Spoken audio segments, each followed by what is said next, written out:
Hello' everyone. আজি আমি discuss কৰিম যি আমাৰ আছাম পুলিচ এছআই আমাৰ যিখিনি এক্সাম আমাৰ হৈ গ'ল 2020ত হৈছিলে, 2022ত হৈছিলে, দেন 2023ত হৈছিলে। এইবিলাকৰ অসম হিষ্ট্ৰী ৰিলেটেড যিমানখিনি কুৱেশ্যন আছে সেই গোটেই 3টা বছৰ সেইখিনি কুৱেশ্যন আজি আমি ডিছকাছ কৰিম। তাৰমানে আমাৰ এইটো প্ৰিভিয়াছ ইয়েৰ কুৱেশ্যনৰ ওপৰত আমাৰ এই ভিডিঅ'টো বেছ কৰিব। ইয়াত যিমানখিনি কুৱেশ্যন মই ডিছকাছ কৰিম ইয়াৰ যিটো PDF হ'ব সেই PDFটো আপোনালোকে আমাৰ যিটো টেলিগ্ৰাম যিটো চেনেল আছে সেই টেলিগ্ৰাম চেনেলৰ পৰা আপোনালোকে ডাউনলোড কৰি ল'ব পাৰিব। এতিয়া প্ৰথম যিটো কুৱেশ্যন আছে সেই কুৱেশ্যনটো হৈছে যে the treaty of Yandabo was sign in. এতিয়া এই কুৱেশ্যনটো ইমানেই ইম্পৰ্টেণ্ট, আমি যিমানবোৰ এক্সাম দেখিছোঁ চবতে এই কুৱেশ্যনটো আপোনালোকে দেখিব যে ইয়াণ্ডাবু সন্ধি কেতিয়া হৈছিলে, সেইখিনিকে কথা ইয়াত অসমীয়া লিখা হৈছে যে ইয়াণ্ডাবু সন্ধি কেতিয়া স্বাক্ষৰিত হৈছিলে। এতিয়া আমি সকলোৱে জানো যে ইয়াৰ উত্তৰবিলাক যিহেতু হৈছে 1826 আৰু 24 ফেব্ৰুৱাৰী। এতিয়া এই ভিডিঅ'টোৰ পৰা বা আমি এতিয়া ছেশ্যন কৰিছোঁ ইয়াৰ পৰা আপোনালোকৰ লাভ কি হ'ব যে যেতিয়া আমি এতিয়া যদি আপোনালোকে কোনোবাই নতুনকৈ আছাম পুলিচ এছআইৰ কাৰণে প্ৰিপেয়াৰ কৰিছে, কোনোবাই যদি এক্সামটোৰ বিষয়ে নাজানে, এনেকুৱা কুৱেশ্যন এক্সাম পেটাৰ্ণটোৰ কথা যদি নাজানে, কুৱেশ্যন পেটাৰ্ণটোৰ কথা যদি নাজানে, সেইখিনি কথা এতিয়া গম পাব। এতিয়া এইটো চাই পেলাই মই গম পাইছোঁ যে এতিয়া ইয়াণ্ডাবুৰ লগত ৰিলেটেড যিমানখিনি কথা আছে সেই গোটেইখিনি আমি ডিছকাছ কৰিব লাগে। এতিয়া ইয়াৰ উপৰিও এইখিনিৰ ওপৰত মই অলৰেডি ডিছকাছ কৰি থৈছোঁ। আমাৰ যিবিলাক MCQ ছেশ্যন আছিলে তাত মই ধুনীয়াকৈ আছাম হিষ্ট্ৰী মই ক্লিয়াৰ কৰি থৈছোঁ। তথাপিও আমি অলপ চাই লওঁ যে ট্ৰিটি অফ ইয়াণ্ডাবু চাইন হৈছিলে 1826 যেতিয়া আমাৰ এংলো আৰু বাৰ্মিজ তাৰমানে ব্ৰিটিছ আৰু বাৰ্মিজৰ লগত মানৰ যেতিয়া যুদ্ধ হৈছিলে প্ৰথমখন, সেই যুদ্ধখন সামৰিবলৈ এই যি সন্ধি সেই সন্ধিটো কৰা হৈছিলে। The Burmese forces were responded by a force where they try to cross the frontier. তাৰমানে মেইনলি কথাটো হ'ল যে বাৰ্মিজ তাত হাৰিছিলে আৰু এইটো মেইনলি ব্ৰিটিছ আৰু বাৰ্মিজৰ মাজত যিখন যুদ্ধ হৈছিলে 1824ত, সেইখন শেষ কৰিবলৈ আমি কি কৰিলোঁ, এই সন্ধিটো তেওঁলোকে কৰিলে। ইয়াত কৈছে India's superior resources help British achieve to win the a subsequent campaign. এতিয়া ব্ৰিটিছ যে জিকিলে, ব্ৰিটিছ কিয় জিকিলে? ব্ৰিটিছ জিকিলে বিকজ তেওঁলোকে ইণ্ডিয়াৰ যিটো ৱেল্থ বা ইণ্ডিয়াৰ যিটো ৰিচোৰ্চেছ আছিলে ভাৰতবৰ্ষৰ, সেইখিনি ইউজ কৰিব পাৰিলে। তাৰমানে আমাৰ ভাৰতবৰ্ষৰ ৰিচোৰ্চেছ বহুত বেছি আছিলে, সেইবিলাক ইউজ কৰিবলৈ তেওঁলোকে জিকিলে। It was sign between governor, তেতিয়া কোন আছিলে? গভৰ্ণৰ মাহামিং আছিলে, লেগাইং মাহামিং। এইটো আমাৰ বাৰ্মিজৰ ফালৰ পৰা আৰু ব্ৰিটিছৰ ফালৰ পৰা আছিলে জেনেৰেল কেম্পবেল আছিলে। এইখিনি কথা ইয়াত অসমীয়া লিখা আছিলে, আপোনালোকে যিসকল অসমীয়া মিডিয়ামৰ আছে সেই তেওঁলোকে চাই ল'ব। তাৰপিছত ইয়াত আমাৰ নেক্সট কুৱেশ্যনটো হৈছে যে which of the following was build during the reign of Gadadhar Singha. Gadadhar সিংহৰ দিনত কোনটো বিল্ড হৈছিলে সেইটো আমাক কোৱা হৈছে। আমি এতিয়া যদি চাওঁ গদাধৰ সিংহৰ দিনত কি বিল্ড হৈছিলে, গদাধৰ সিংহৰ দিনত বিল্ড হৈছিলে ধুধৰালি বিল্ড হৈছিলে, তাৰপিছত আমাৰ উমানন্দ দেৱালয় বিল্ড হৈছিলে। এই দুটা বহুত ইম্পৰ্টেণ্ট। এতিয়া গদাধৰ সিংহৰ যিটো আমাৰ আহোম নাম সেইটো আছিলে চুপাতফা। এটা হিন্দু নাম থাকে আৰু এটা আহোম নাম। হিন্দু নামটো হৈছে আমাৰ যিটো গদাধৰ সিংহ। গদাধৰ সিংহৰ যি আমাৰ পুতেক আছিলে লাই আৰু লেচাই আছিলে, হয়নে? অৰ্থাৎ গদাপাণি। আমি যে জানো যে গদাপাণি বুলি, আমি জয়মতীৰ কথা জানো। চ' জয়মতীৰ হাজবেণ্ড গদাপাণি, আৰু গদাপাণিৰ দুজন ল'ৰা আছিলে লাই আৰু লেচাই। লাই আছিলে এল্ডাৰ, ডাঙৰ আছিলে লাই, সেইকাৰণে গদাপাণিৰ পিছত তেখেত কি হৈ গৈছিলে, ৰজা হৈছিলে। লাই হৈছে ৰুদ্ৰসিংহ। আৰু গদাধৰ সিংহৰ দিনত কি হৈছিলে, ইটাখুলি ৰণ হৈছিলে 1682ত। আৰু গদাধৰ সিংহই যি আহোম ৰাজ্যৰ কেপিটেল ক'ত কৰিছিলে, বাৰকলাত কৰিছিলে। এইটো মনত ৰাখিব। এতিয়া এইখিনি কথা ইয়াত অসমীয়া লিখা আছে, আমি ইয়াৰ পাছলৈ আগবাঢ়িছোঁ। ইয়াত কৈছে যে কৃষ্ণচন্দ্ৰ নাৰায়ণ এণ্ড গোবিন্দ চন্দ্ৰ নাৰায়ণ, দুজন ব্যক্তিৰ কথা কোৱা হৈছে। তেওঁলোক আমাৰ শেষ ৰজা আছিলে কোনটো ডাইনেষ্টিৰ, কোনটো বংশৰ তেওঁলোক শেষ ৰজা আছিলে। এতিয়া যিজন গোবিন্দ চন্দ্ৰ নাৰায়ণ আছিলে তেখেত 1830ত মৰি গৈছিলে, সেইকাৰণে একচুৱেলি সেই ডাইনেষ্টিটো বা যিটো বংশ সেইটো শেষ হৈ গৈছিলে। আৰু তেখেত হৈছে শেষ ৰজা হৈছে ডিমাচা কিংডমৰ, ডিমাচাৰ আছিলে। আৰু যি ডিমাচা কিংডম হৈছে, ডিমাচা কিংডমক ব্ৰিটিছৰ লগত লগ লগোৱা হৈছিলে বা ব্ৰিটিছৰ শাসনৰ আণ্ডাৰত অনা হৈছিলে কেতিয়া, 1832ত অনা হৈছিলে। বা আমি এইটো ক'ব পাৰোঁ যে 1834ও হ'ব, কিন্তু 1834ত হিল এৰিয়া যিবিলাক আছিলে সেইবিলাক অনা হৈছিলে। এতিয়া এইখিনি কথা ইয়াত অসমীয়া লিখা আছে, আপোনালোকে চাই ল'ব। ইয়াত কৈছে আমাৰ নেক্সট কুৱেশ্যনটোত in which a first Burmese invasion take place. মানৰ আক্ৰমণ প্ৰথমবাৰ কেতিয়া হৈছিলে? আমি সকলোৱে জানো যে মানৰ আক্ৰমণ হৈছিলে 1817ত আৰু মাৰ্চত হৈছিলে। এইটো কেতিয়া হৈছিলে? মাৰ্চত। তাৰপিছত ছেকেণ্ড টাইমৰ কাৰণে 1819ত হৈ গ'ল, 1819ত হৈ গ'ল, তাৰমানে 1819 শতিকাত, খ্ৰীষ্টাব্দত। এতিয়া 1819 চনত আলামিংগি আছিলে, আলামিংগি আণ্ডাৰত এটেকটো হৈছিলে। তাৰপিছত 3 নম্বৰ বাৰৰ কাৰণে হ'ল যে আমাৰ 1821 চনত হৈছিলে 3 নম্বৰ, থাৰ্ড টাইম, তিনিবাৰ হৈছিলে মানৰ আক্ৰমণ। চ' তেতিয়া ৰজা আছিলে বাগিদাও। বাগিদাও কোন আছিলে তেতিয়া? ৰজা আছিলে। প্ৰথমবাৰত ৰজা আছিলে কোন? প্ৰথমবাৰত ৰজা আছিলে বাদৌপায়া। তাৰপিছত নেক্সট ৰজাজন হৈছে কোন? কিং বাগিদাও। চ' বাদৌপায়া আণ্ডাৰত দুটা এটেক হৈছিলে আৰু কিং বাগিদাৰ আণ্ডাৰত লাষ্ট যিটো এটেক, থাৰ্ড নম্বৰ, সেইটো এটেক হৈছিলে।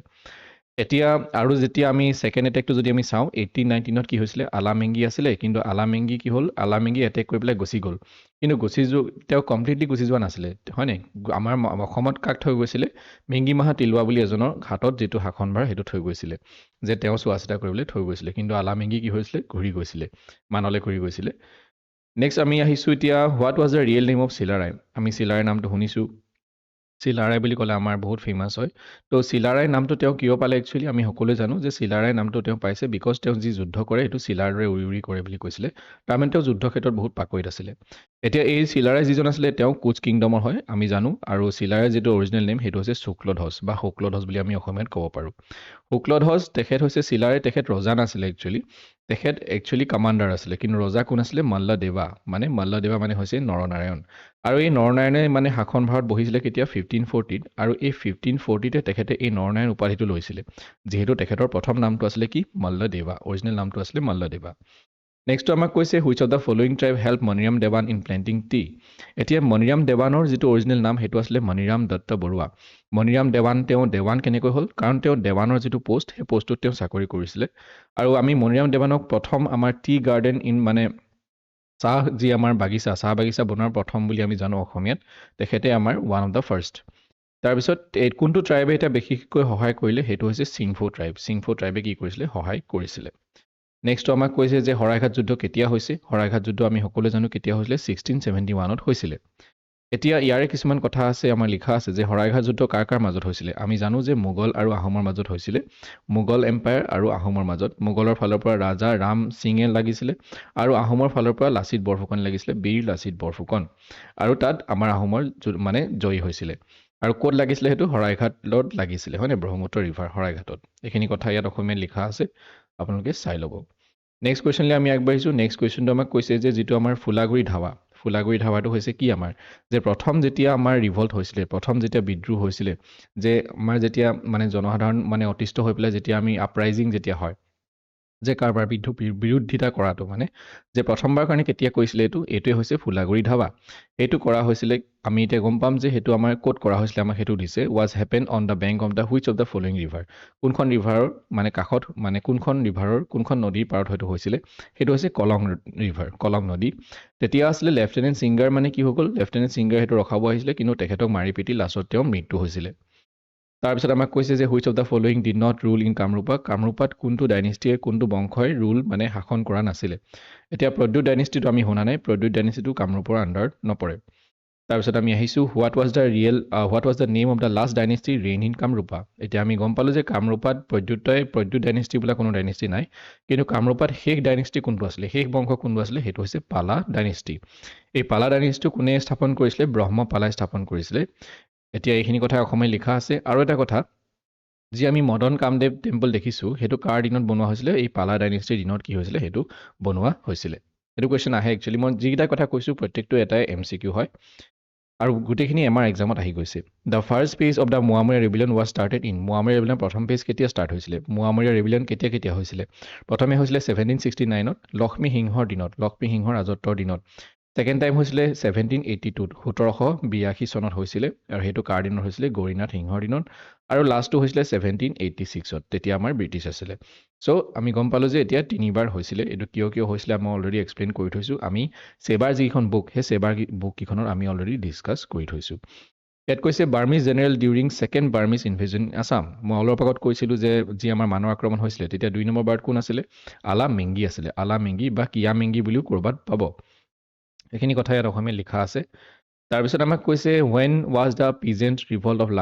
লাচিমাটো কেতিয়া হৈছিলে বা মানে কোন চনত হৈছিলে লাচিমা ৰিভল্ট যেনেকৈ আমি ফুলাগুৰি পালোঁ হয়নে ঠিক তেনেকৈ এতিয়া লাচিমাৰটো কেতিয়া হৈছিলে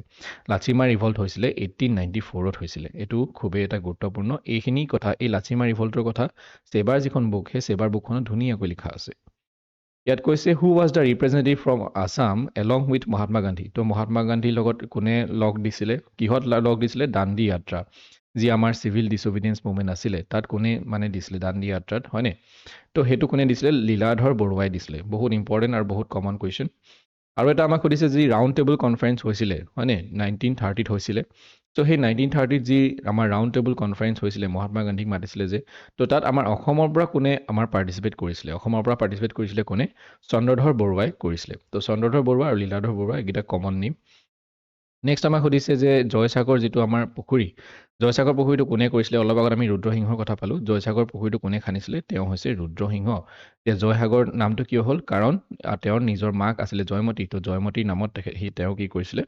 এই মানে পুখুৰীটো খনাইছিলে মানে স্মৃতিটো খনাইছিলে ইয়াত কৈছে who was the Moran king when Sukaphaa came to Assam Sukaphaa যেতিয়া আমাৰ অসমলৈ আহিছিলে 1228 তেতিয়া মৰাণৰ ৰজা কোন আছিলে তেওঁ আছিলে কোন বডৌচা আছিলে বডৌচা বহুত ইম্পৰ্টেণ্ট কুৱেশ্যন এইটো আনকমন কুৱেশ্যন আপোনালোকে মনত ৰাখিব এইটো কুৱেশ্যন আহি গৈছে বাৰু নেক্সট আমাক কৈছে the Buranji written by Ratnakandali and Arjun Das Bairagi was এতিয়া ৰত্নকণ্ডলী আৰু অৰ্জুন দাস বৈৰাগী দুইজনে মিলি পেলাই এখন বুৰঞ্জী লিখিছিলে এইখনৰ নামটো কি সেইখনৰ নামটো হৈছে ত্ৰিপুৰা বুৰঞ্জী কি বুৰঞ্জী ত্ৰিপুৰা বুৰঞ্জী ইয়াত কৈছে যি আমাৰ গুপ্তা এম্পায়াৰ যিটো আৰ্কিটেকচাৰ সেইটো আমি ক'ত দেখিবলৈ পোৱা যাওঁ আমি অসমৰ ক'ত দেখিবলৈ পোৱা যায় সেইটো আমাক সুধিছে সেইটো কি হ'ব দ পাৰ্বতীয়া বুলি এডোখৰ জেগা আছে আপোনালোকে নামটো শুনিছে চ' দ পাৰ্বতীয়া যিডোখৰ জেগা আছে তাত মানে যিটো আৰ্কিটেকচাৰ আছে সেইটো কাৰ লগত মিল আছে গুপ্তা এম্পায়াৰ আৰ্কিটেকচাৰ লগত মিল আছে নেক্সট আমাক কৈছে নেক্সট কুৱেশ্যনলৈ আমি আহিছোঁ এতিয়া নেক্সট কুৱেশ্যনটো আমাক কি কৈছে যে who was the first king of the Koch dynasty Koch ডাইনেষ্টিৰ ফাৰ্ষ্ট কিং কোন হয় এতিয়া হৰিয়া মণ্ডল বুলি নক'ব হৰিয়া মণ্ডল ৰজা নাছিলে হৰিয়া মণ্ডলৰ পৰা ষ্টাৰ্ট হৈছিলে হৰিয়া মণ্ডলৰ পুতেক আছিলে যে বিশ্বসিংহ চ' বিশ্বসিংহই কি কৰিলে এইটো স্থাপন কৰিলে যিটো আমাৰ কোচ ডাইনেষ্টি কোচ বংশ তাৰমানে তাৰপিছত এতিয়া during which Ahom king reign the Saraighat battle কাৰ দিনত হৈছিলে বা কাৰ দিনত শেষ হৈছিলে বুলি আমি ক'ব পাৰোঁ তো কাৰ দিনত শেষ হৈছিলে যি আমাৰ শৰাইঘাটৰ যুদ্ধ আমি অলপ আগত পাইছোঁ উদয়াদিত্য সিংহৰ দিনত শেষ হৈ গৈছিলে আমাৰ শৰাইঘাটৰ যুদ্ধ নেক্সট আমাক কৈছে লতা কটা ৰং এতিয়া লতা কটা ৰণ যিটো অলপ আগত আমি পাইছিলোঁ এইটো আমাৰ কোনো ধৰণৰ এটা ৰণ নহয় এইটো ৰণটো হৈছে কি এইটো যুদ্ধ নহয় একচুৱেলি এইটো মানে কি হৈছে যে মৰাণৰ মণিপুৰৰ যিজন ৰজা আছিলে তেওঁক হেল্প কৰিবলৈ কিছুমান কি পঠাইছিলে সৈন্য পঠাইছিলে চ' তেওঁলোকে মানে কিছুমান লতা কাটি পেলাই যাবলগীয়া হৈছিলে তো সেইটো কাৰণে এইটো কি বুলি কোৱা হয় লতা কটা ৰণ বুলি কোৱা হয় এইটো কাৰ দিনত হৈছিলে ৰাজেশ্বৰ সিংহৰ দিনত কৰা হৈছিলে এইখিনি এনেকুৱাখিনি কথা যিখিনি আমি জানিবই লাগে বা যিখিনি আমি জনাটো খুবেই দৰকাৰ তাৰপিছত আমি আহিছোঁ নেক্সট কুৱেশ্যন ইয়াত কৈছে যে পালা ডাইনেষ্টিৰ ফাউণ্ডাৰ কোন আছিলে অলপ আগত আমি পাইছোঁ পালা ডাইনেষ্টি কোনে স্থাপন কৰিছিলে ব্ৰহ্মপালাই যি আমাৰ ৰত্নপালা আছিলে তেখেত হৈছে আমাৰ বহুত ফেমাছ তাৰ আমাৰ মষ্ট ফেমাছ মানে বহুত ফেমাছ পালা ডাইনেষ্টি এজন ফেমাছ ৰজা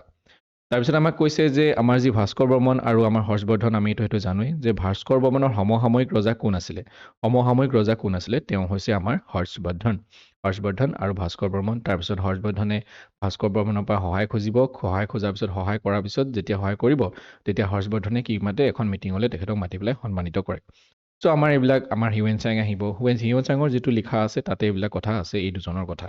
আমি এই দুজনৰ কথা আমি বহুত বিতংভাৱে আলোচনা কৰি থৈছোঁ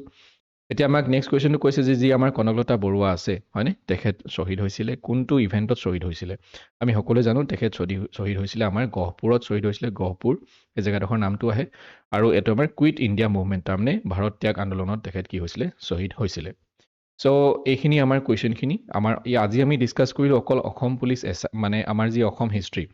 আছাম হিষ্ট্ৰী যিমানখিনি কুৱেশ্যন আছিলে আমি সেইখিনিয়ে ডিছকাছ কৰিলোঁ ইয়াৰ পাছলৈ আমি কিছুমান বেলেগ কুৱেশ্যন আমি ডিছকাছ কৰিম মানে বেলেগ ছাবজেক্টৰ যেনেকৈ আমাৰ পলিটি হৈ গ'ল চ' মই আশা কৰিছোঁ আজি আমি যি ডিছকাছ কৰিলোঁ আপোনালোকে ভালদৰে বুজি পালে আৰু আমি নেক্সট ভিডিঅ'ত পুনৰ লগ পাম thank you everyone thank you for ৱাচিং and good night take care